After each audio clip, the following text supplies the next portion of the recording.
Welcome back to Scarlet and Maize. I'm Adam. This is Zack. Yo. We are one more time brought to you by Lonolife Bone Broth. As the weather gets colder, warm up with the best broth ever made in the United States of America. You can drink it by itself, or you can add it to your favorite recipes that call for broth. Either way, it's amazing. Extraordinary? Exactly.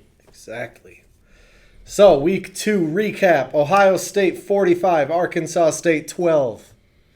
I want to start off by saying it seems like it should be a bigger gap there. Like 45-12 against Arkansas State seems like a little small. At least in recent history when Ohio State plays a group of 5 team in the non-conference. But I said something last week about if the defense or if their offense is figured out, it's not going to be like, oh, they scored 70 again. Or it seems like, I'm not saying that it's happened. I'm just saying before it seems like forever. They're like, oh, it's still close 1 minute into the game. And then I would check 2 minutes later and it's like, it's already 21-0. And then soon it's like 65-0. Yeah. I will say that this team, Arkansas State team, is littered with Power 5 talent. With teams like Ohio State, Florida State, Alabama, Tennessee, Arkansas, Boston College, Purdue, Oregon State, TCU, Iowa State, Illinois, and more. It's apparently a destination for teams that fail at the Power 5 level and want to go to Group of 5, and they had some talent. Their quarterback was from Florida State, and he did pretty well.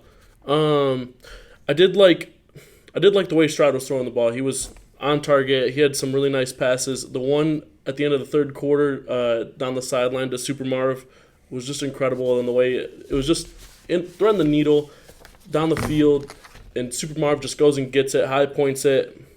Marvin Harrison is a dog. 3 touchdowns. He had himself a game. Egbuka continued to ball out. Love him. He's doing great. That being said, after seeing Stroud and Marvin Harrison Jr. balled out and Egbuka, who played really well, I think Michael Hall Jr. is still the best player on that whole team. And a lot of the guys last week and were comparing him to Aaron Donald. And if he's even half the player Aaron Donald is, I think he'll be one of the best players in the country. Haskell, the rascal Garrett, led the Buckeyes in tackles for loss last season with 7. Michael Hall Jr. already has 5 through 2 games. I think that he is a huge reason why Ohio State's defense is playing better. They didn't give up a single touchdown. They gave up a few big plays that they're going to have to figure out and improve. They had some bad penalties. They're one of the worst teams in the country at penalties right now. I think 117th or something like that. And that's something that you can fix. It's not like they're dropping the ball or missing tackles. They're just making bonehead plays that they can fix. One was the dude just tried to jump over the blockers on the punt. Oh, yeah. And then the drive kept going, and then they got a field goal out of the drive. So that's an easy way to avoid points. Just don't make bonehead plays like that. But other than that, I like the Buckeyes all around. And I think the defense, even though they gave up a few big plays, they still didn't give up a single touchdown. So I think that's a plus. I didn't watch the game, but I'm also glad that I didn't because can you tell me why Arkansas State, obviously the huge underdog, is down 7-0, has the ball 4th and 5 at Ohio State's 12, and kicks a field goal? It just drives me so crazy when the coach sends the message to his own team loud and clear and to everybody else watching the game that they are not here to try to win. Yeah. That's all I have to say. Play to win the game. It pisses me off that they didn't even try. Like, if you go for it and don't get it, great. You're still losing and you're going to lose. But if you kick a field goal, you're planning on losing anyways. What are you doing? At least try to keep it close for a minute. Yeah, it is interesting, especially that point in the game against the team you're playing against. Seems like you'd want to take a shot. Yeah. See how they respond. Yeah. Not give them we got off the field. Especially since, I don't remember the wide receiver's name, but he was burned in Ohio State in the first half. And Denzel Burke, not Denzel Ward, he's long gone. Denzel Burke was got burned by him a couple plays. Take a shot to him. Man, I don't know who Arkansas State's coach is, but he's an idiot. It's, what's his name? From Tennessee. Butch. Jones? Yeah, Butch Jones. Winning at life. Yeah. Gosh dang it. Oh, my gosh. I'm mad. Okay. Michigan 56, Hawaii 10. JJ looked really good. Harbaugh named him the starter right after. I've seen some people point out that the throws JJ made actually kind of seemed like a simulated tryout. They were having him throw different routes, different depths, things like that. Harbaugh actually did that with Jake Rudock in the bowl game at the end of Harbaugh's first year in 2015 against Florida. Yeah. Almost showcasing Jake Rudock for the draft. He ended up on the Lions for a little bit. Hawaii is terrible, but some of those throws I thought were just impressive regardless of opponent, especially his last touchdown. He stepped up in the pocket, threw it on the run, threaded. It wasn't super tight coverage, but he kind of threaded the needle into the corner of the end zone for a touchdown. Yeah. I mean, look, it's Hawaii. However, Cade McNamara was struggling against Hawaii. He was struggling against Colorado State. Yeah. J.J. McCarthy didn't throw nearly as much, but he didn't struggle the way that Cade struggled.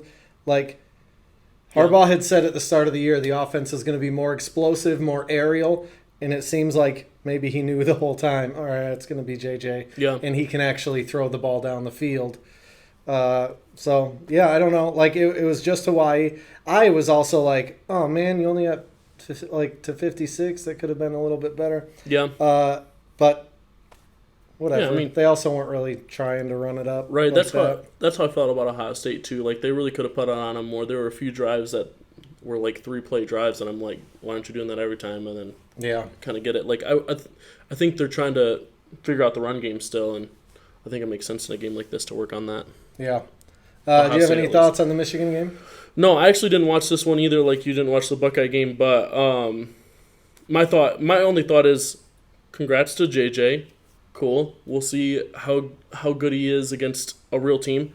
But like, what the hell? Why would you like? Cade McNamara got booed. Yeah. Why are you booing a quarterback that led your team to the playoff, your best season in 25 years by far? And they would have won more games last year if JJ didn't touch the ball, didn't touch the field, because he was the sole reason they lost to Michigan State, or a big reason. Don't say the Blake refs. Corum. I wasn't. I was saying Blake. They said that was on Blake Corum, actually. It is JJ's fault. Okay. But if he's not on the field, that play doesn't happen. The slander on Cade is absolutely wild to me. I agree. Like, I understand, like, feeling like JJ's the better quarterback and rooting for him to start, but like. To boo him, and there's some Michigan fans that we know that have absolutely shit on Cade McNamara.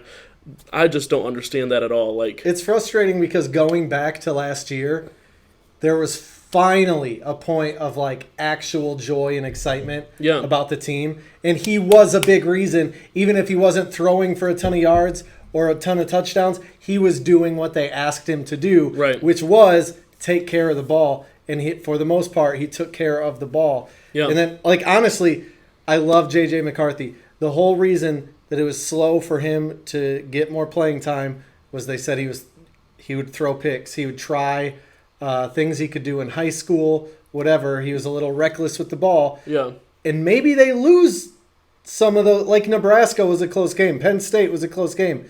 Ohio State wasn't. They had some close games, is my point. That they, I think, won because Cade took care of the ball in a way they didn't feel like they could trust JJ to do. And then so to have that like joy of like, oh, we beat Ohio State. Oh, we won the Big Ten. Yeah. To be fair, and then just want to crap on the quarterback that even if Hassan Haskins was 99% of the reason they beat Ohio State. Yeah, that's what I was gonna say. Like. But if JJ's in that whole time, maybe he throws a pick. Yeah. Maybe he fumbles. I don't like. And momentum is such a huge thing in football too, and those interceptions and fumbles and stuff, those are big momentum swingers. Yeah. Josiah LeBlanc doesn't know great about momentum, but so I've been defending Cade to friends that are Michigan fans, and they're like, I just don't know why you're advocating for Cade. And I'm like, I'm not advocating for Cade to start. I was hoping JJ would start. I think his ceiling is way higher. At the same time, I don't think that makes me have to hate Cade McNamara, want him to transfer, get hurt, whatever, think he's a bum. He got Michigan to this point. Yeah. Whether you want to believe that or not, it's the facts. So, he was the quarterback during their best season in a very long time. Yeah. So to just try to throw him overboard when he's more of a Michigan man than any of us that didn't go to the school? Yeah. Come on. Yeah, I try to think of a time where Ohio State had a similar situation, but I have to think back pretty far because they've been pretty successful at quarterback lately. I had to think back to 2015, coming off the national championship year, where J.T. Barrett led a great season, and then got hurt, and then Cardell Jones led a great postseason and won the national championship. That was a tough quarterback battle that led into the regular season, and even when J.T. Barrett finally won the job, then got suspended. Then Cardell Jones was the quarterback again. Then J.T. Barrett was the quarterback at the end of the season. Throughout all that drama, I was never J.T. Barrett was the clear better quarterback in my opinion. I was never boo Cardell Jones, get out of here. No. I love Cardell Jones. And I get he took Ohio State a step further than Cade and maybe made bigger plays than Cade ever made, but I honestly think it was really all the wide receivers that season when he was just chucking the ball up and Devin Smith was running underneath it and nobody could guard him, and Ohio State's run game was so good that it just made it so easy for Cardell. There was that play. I believe it was third down in the Ohio State game where Cade threw a bomb to Cornelius Johnson down at the 1 or the 2, and then Michigan scored. He made plays. It's not like he only handed the ball off. I get that Haskins was the biggest reason for their success. Yeah. Cade still made some plays, and it's ridiculous that, there's games that Tom Brady wins that he doesn't do a whole lot. Yeah, that's true. There's Super Bowls he's won that he didn't do a whole lot. All I know is he's the GOAT. We'll get to that. Yeah. Or we won't. Viewer question: who should Nebraska go after to replace Scott Frost? Who will Nebraska go after to replace Scott Frost? What do you think? Okay, so if I'm being honest, I really think they should go after me because I'm super sweet at NCAA 14. I'd be better clock. What's your record against me in NCAA 14? What, 1-2? 1-2. I'm okay. just saying. I have better Nebraska. I'm available. I'm also available. I have better clock management skills than Denver's head coach. But actually, I really don't know because Scott Frost was such a no-brainer at the time, and we just witnessed could it have possibly gone worse? I don't think so. I heard. I don't remember where I heard it. It was some podcast. They said they had 10 4-star recruits that should have been on the roster. 7 of them had transferred. Wow. That was when Frost was coming in? No, going into this year. Oh. They should have had 10, and 7 of them had left. Interesting. Yep. Wow. I heard that Scott Frost heard this through the loophole that he was struggling with some personal issues, maybe a drinking problem, maybe probably caught a glimpse of himself in the mirror. Maybe cheating on his wife. I don't know. Gosh. This is what I heard the other day. And if I'm a Nebraska fan, I do not have high hopes with whoever they get. I think Matt Campbell makes the most sense to me. Urban Meyer would be hilarious if they're that desperate to win right away. I think Urban Meyer would beat Georgia Southern and win more than 3 games. But I think he'd definitely have more success, but I don't know if it'll ever not be too soon for that guy to be the coach of a program again. Although, Rick Pitino is still coaching, so what do I know? Yeah. But I think they should go get Bo Pelini back. That would be not the worst. He got fired for going 9-4 too much. Yeah. They did not make a single bowl game under Scott Frost. It's Yikes. Crazy. How do you go from winning a national championship with UCF? Before Harbaugh came, I was like, oh, they should get Scott Frost. Not all my takes are good. Yeah. I think also Matt Campbell makes a lot of sense, and it sounds like they actually are targeting him. It'll be interesting to see, just because the rumors of mutual interest have already started after week 2. Yeah. So if Matt Campbell denies it and then bolts at the end of the year, or everything about this is weird. What if he just bolts now and says to his players from Iowa State, hey, at the end of the year, come on over, the ones that he wants. Mm-hmm. That's the world we're living in now, where you take your best players with you. But why finish out the season if he's already leaving? Yeah. Maybe to try to win the conference, but if you're already leaving, I don't know. And then do you deny it all year when it's obviously obvious because Nebraska's not even looking for anybody anymore? Yeah. I don't know. I think the second call should be Brett Bielema. He played at Iowa, obviously coached at Wisconsin, and then now at Illinois. But really, Iowa should fire Kirk Ferentz and hire Brett Bielema right now and take him off the table for Nebraska. He probably has a decent buyout. I don't know. I mean, it's Illinois. I don't know how much money they got for this. I mean, Kirk Ferentz, Ferentz? yeah. He does, and I actually have that. That's for later. The third call should be to Lance Leopold at Kansas. Yeah, they're Buffalo in the first. before that. They're in the first. They're in first in the Big 12 right now. He has Kansas at 2-0 with a 55-42 win over West Virginia. Wow, that's crazy. At Kansas, this quick. Mm-hmm. I mean, he shouldn't be at Kansas long because if he is, there's no way he keeps when he winning. beat Texas last year, yeah. I know Texas wasn't good, but they almost better beat than them. Kansas should have been. They were a sneaky play from Caleb Williams. If that doesn't happen, the running back was tackled in the backfield on 3rd or 4th down, and Kansas would have won the game if they would have got the stop. But That's instead, crazy. the running back, Caleb Williams, ripped the ball away from the running back and ran for the first down, and that was the game. Kansas would have won that game against Oklahoma with Lincoln Riley and Caleb Williams there. Yeah, just crazy. Our picks updates. We both went 10-5 this week. Yeah. We both were wrong on the game of the week. So I'm 20-8 overall. You're 23-6 overall. It's a long year. Yeah. You're gonna lose. Big Ten takeaways. You have any? Not really. I just feel like the two teams I picked to make it to the Big Ten championship, I still feel confident that it's going to be Ohio State versus Minnesota, especially for Minnesota with Iowa and Wisconsin both coming off losses last week. Not looking good for those two teams. I just have two. So Michigan State, your boy Peyton Thorne, went 18 for 28 with no touchdowns and 2 picks. The funny part is that I had a handful of MSU fans tell me that JJ only looked good because they played Hawaii, while Peyton Thorne struggled against an Akron team that won their game against an FCS school by 7 points. They're heading into a road game at Washington. I will say he did what he needed to do. They won 52-0, right? Look, I don't think Cade had a game with no touchdowns and 2 picks last year. Yeah, doubt it. Unless he did in Georgia. He had I don't 6 remember. picks on the season. Yeah.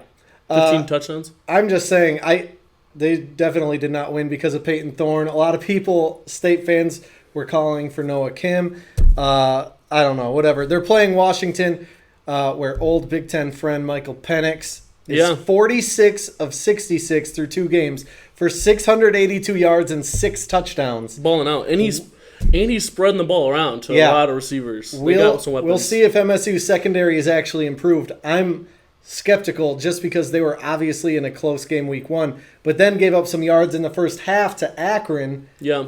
Akron just kept fumbling the ball. I do think it will be interesting how much the improved pass rush will help their secondary this year and in this game, because the pass rush has looked really good against the past 2 teams. Michael Penix has looked really good against Michigan State. I mean, we'll see. They also have a better coach. We'll get to that later. Iowa, through 2 games, has 0 passing touchdowns and 1 rushing touchdown. They had a wide receiver transfer to Purdue in the offseason who had 3 touchdowns in the first half on Saturday. Wow. I heard that the local media was getting a little aggressive with Kirk Ferentz about his son's offense and Spencer Petras at quarterback, and he's vehemently defending both of them. Yikes. It would cost Iowa $48 million to fire Kirk Ferentz, $6 million a year per year left on his contract, and he has 8 years left if you're at 2nd grade level in math. But they can't keep rolling with him, can they? Especially Brett Bielema is doing more at Illinois than Kirk Ferentz in year 45 at Iowa. Yikes. Like, get rid of Kirk Ferentz, bite the bullet. You have Ashton Kutcher. You have, as an alumni, I'm saying, he's worth $200 million. I looked it up. Ashton Kutcher is worth $200 million. Surely they have some other alumni. I don't know who. Maybe one named Shirley. Ashton Kutcher's married to Mila Kunis. Maybe he can get her to care, throw in, so he's not taking away a quarter of his wealth. But I'm just saying, like, Iowa, Brett Bielema would be the perfect fit there. Honestly, like, I hate Brett Bielema, but, like, style of play, and he's an alum, he might chip in for the thing here to go from Illinois to Iowa. I don't see how they keep going with Kirk Ferentz, especially when he refuses to fire his son, who has 1 touchdown through 2 games. Jeez. 1 against an FCS school. I honestly think I would be a better offensive coordinator. It'd be hard to be worse. I need to get into coaching. Like, statistically, it would be hard to be worse. They're, like, worst in the country at yards per game by, like, 50 yards through 2 games. Jeez. It's crazy. Speaking of turd piles, the rapid-fire turd pile picks. Thank you, Scott Frost, for not making Nebraska 2-0, because otherwise this game probably wouldn't be in the turd pile. Oklahoma at Nebraska.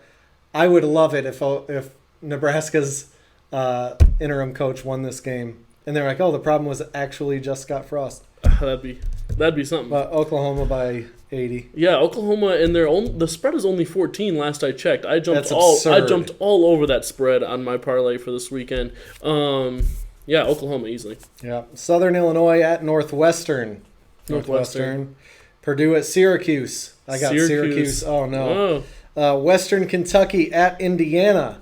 Western Kentucky. Dude, what the flip? Rutgers at Temple. Rutgers. Oh, man. Colorado at Minnesota. We both have Minnesota for sure. New Mexico State at Wisconsin, who does not look good. Wisconsin. Nevada at Iowa. Nevada. There we go. Really? Yeah. Dang. Yeah, Nevada puts up some points, and Iowa does not. Yikes. Maybe I'm wrong here. We'll see. SMU at Maryland. Maryland. The spread is only Maryland by 3.5, and Maryland is at home. SMU can score a lot. Maryland doesn't have a defense, and Talia can throw more than his fair share of interceptions. I'm going to pick Maryland, but I don't want to. I had a feeling you were going that way. Yeah. On to the varsity games. Penn State at Auburn. I don't like Penn State, but Auburn just struggled with San Jose State. I got to go with Penn State. Right, yeah, I saw that too. And I think Penn State's looked better this year than they did last year, and they beat Auburn last year. So, yeah. Penn State. Toledo at Ohio State. Toledo has been impressive so far against inferior opponents, outscoring them 92-10. That's pretty good. Both trash teams. I see this game could go similar to Arkansas State, where they only win by about 30 points instead of the traditional 70. But I wouldn't be surprised if it's 70. I'm excited to see. Ryan Day said today that Jackson Smith and Jigbo will be back, and Julian Fleming will be playing. So I'm really interested to see how much of a role Julian Fleming has with the new order of wide receivers, how he is in that pecking order now that he's healthy. And I think Michael Hall will get 2 more sacks. And it's a night game. It's kind of fun. Yeah. Oh, I didn't even realize that. That is fun. I don't have anything to say. Ohio State will win. Yeah. It's Toledo, and it's not my team. So, Uconn at Michigan. This was actually supposed to be a game against UCLA, scheduled when Jim Mora Jr. was the coach. Then that fell apart, and Michigan scheduled a game with Jim Mora Jr. at Uconn. Oh. I hope they let McCarthy throw it a good amount, just because the passing game is actually fun to watch for the first time in a long time. Michigan will win by a lot. I don't know. Yeah. Doesn't really matter. Michigan will win. Michigan will win. Game of the week. Way to go, Michigan State. Michigan State at Washington. Yeah. This will be the first real test for MSU's defense, and I don't think they'll get it done. And so, yeah, I think 38-21, Washington wins the game. Man, yeah, I think this is kind of the inverse of last year's game at Miami for Michigan State. Miami was ranked high. Michigan State was unranked at the time. It was an ugly game, but Michigan State won. Fun fact, the AP poll does not like Washington because they're unranked, and Michigan State's ranked in the top 15. But Vegas does like Washington. Washington's favored in this game. Yeah, crazy. Miami was ranked high last year, even though they weren't good. Finished 7-5. Yeah. I'm not saying Michigan State will finish 7-5, but this year MSU started off ranked high, struggled off the blocks against Western Michigan. Yeah. Washington has a new coach, Kalen DeBoer, offensive guru, some say. Their offense gave this year's Notre Dame a blueprint for how to be hilarious, but now this year Washington's a ton better. Last year Washington's offense sucked, is what I'm saying. Yeah, okay. Yeah. But they're better because of DeBoer as well as Penix. They probably got some other transfers in, to be honest. I thought you don't like Penix. I don't know what to say. I don't personally like Michael Penix. Michael Penix loves playing against Michigan State. I'll be surprised if Michigan State wins this game. And if I'm being honest, I think it could get a little out of hand if MSU's secondary hasn't actually improved from last year. This will be a big test for them for sure, like you said. Yeah. I'm going to go Washington 38-28. So you have a little bit bigger of a blowout. Mm-hmm. We'll see. Yeah. Things no one is talking about. What do you got? I would have complained about this more if Notre Dame had not lost, but Bama almost lost to Texas. Oh, my They gosh. won by 1 point. We almost had it as our game of the week, but we both assumed it'd be a blowout. Yeah. I did have this sneaky feeling that maybe it would be a little closer than people It sucks expected. that Texas missed the field goal at the end of the first half. Well, and, like, there were so many, I saw all over Twitter, like, 3 or 4 just egregiously bad calls. The one really good play that Bryce Young had that people were like, oh, here's this Heisman moment where he, like, evades the pass rusher, then scrambles for a first down. There's a clear hold right in front of him, and the guy probably would have got him. Can we talk about how he really played bad for the first 3 quarters, and then he makes one throw, and the announcers are talking about how great he is? That's, because like, it baffles me because I'm not saying he's bad, but Auburn was his Heisman moment last year. Like, bringing him back, sending it to overtime. Right. It was like 14-14 game or something like that. And, like, the fact that the game was even close was embarrassing for Bryce Young. And there's a play where he literally has an hour and a half to throw the ball against Auburn. Just sits there and then just throws it right to an Auburn defender for an interception. Nobody ever talks about that play, but everybody talks about the touchdown he had in the last minute to send it to overtime. I mean, like through the first 3 quarters, he played like Peyton Thorne did this past week. Yeah. It was not good, and then he made one good throw, and it was like, holy crap, Bryce Young's back. Yeah. Ridiculous. I'm not saying he's not good. Yeah. But just the narratives that are driven. He is the weakest Heisman since Derrick Henry. They should have given it to Aiden Hutchinson, I agree. I mean, honestly, I'm about biased in the opposite direction for Aiden Hutchinson as it gets, and he deserved it over Bryce Young. But it still should have been C.J. Stroud. But we'll make that a clip for TikTok. So unranked Texas, Yeah. lost to them by 1. I talked about the penalties already. A game where Quinn Ewers was shredding them. He was like 12 of 15 for 150 yards, and then gets hurt in the first quarter. And it's not just some random quarterback that gets hurt. He's the highest rated quarterback recruit since Vince Young, a baller, former Buckeye, and they still almost lost to the backup. Bryce Young threw only for 214 passing yards against, who are they playing? Texas. Texas isn't back, by the way, just because they were close to Bama. And more than a third of those passing yards went to their star running back. It's just Ohio State should be ranked higher than Bama. I'm not scared of Bama at all. Wasn't coming into the season because they have no weapons downfield anymore. Maybe we ought to have for the college football playoff, because the SEC bias has been going on way too long. Yeah. Ohio State, Michigan, Penn State, and Georgia. Illinois. Georgia's good. Dude, and it drives me absolutely bananas. Texas A&M lost to Appalachian State. Why on earth are they still ranked? What is happening in this world? Like, the SEC...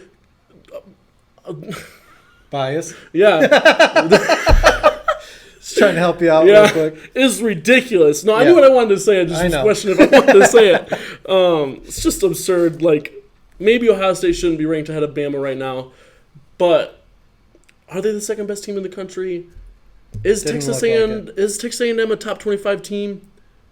Hell no. To the Texas A&M part. Bama might be the second best team in the country. Yeah, I mean, I'm not going to argue Yeah. either point right now. But so I did a little research, and I think this is crazy. Wait. Can I say one more thing about Texas A&M? Yeah. North Carolina scored 63 points on Appalachian State the week before. North Carolina, compared to Texas A&M, and then Texas A&M scored 14 on the same team a week later. Okay. Yeah. So I've given you crap on the show and just in private about Ohio State quarterbacks in the NFL. But I wanted to see the stats. I wanted to know the facts so that we could actually look at the data and compare. So I started in 1986 Congratulations. simply because that's the year that I was born. and I had to pick some time to You start. just told everybody how old you are? I did. Wow. Hey, I'm embracing it. I'm getting old. Maybe things are better for Ohio State quarterbacks in the NFL before 1986, but I don't really have a reason to think that. Yeah. And It's fair. Why would we care that Yeah. far back? So Yeah, why would we care that far back? So Michigan has a half a national title ever. okay. Because why would we care that far back? So Ohio State quarterbacks in the NFL total threw for a combined grand total of 20,539 yards, 86 touchdowns in a combined 35 career years. Okay. Brian Greasy, in his 11-year career, threw for 19,000 yards, 19,440 yards, 119 touchdowns. So what I'm saying is that Brian Greasy, not even very arguably, had a better career than every Ohio State quarterback in the NFL, even if they rolled all of their stats into one quarterback since 1986. So Brian Greasy. Okay.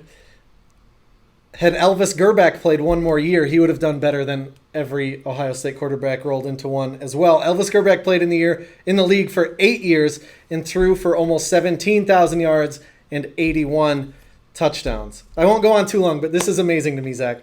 The average career for an Ohio State quarterback in the NFL since 1986 lasts 4 years, in which they throw for 2,567 yards and not quite 11 touchdowns before they're out trying to work for Culver's or Wendy's. Jeez. Since they don't go to Ohio State to play school. The average Fun career... fact, Cardinal Jones graduated from Ohio State. I don't care. The average career of a Michigan quarterback in the NFL since 1986 lasts about 9 years, while they throw for an average of 11,540 yards, 59 touchdowns. Can we take out the outlier of that stat? So this is great. In my notes, it says, you want to say that's all because of Brady?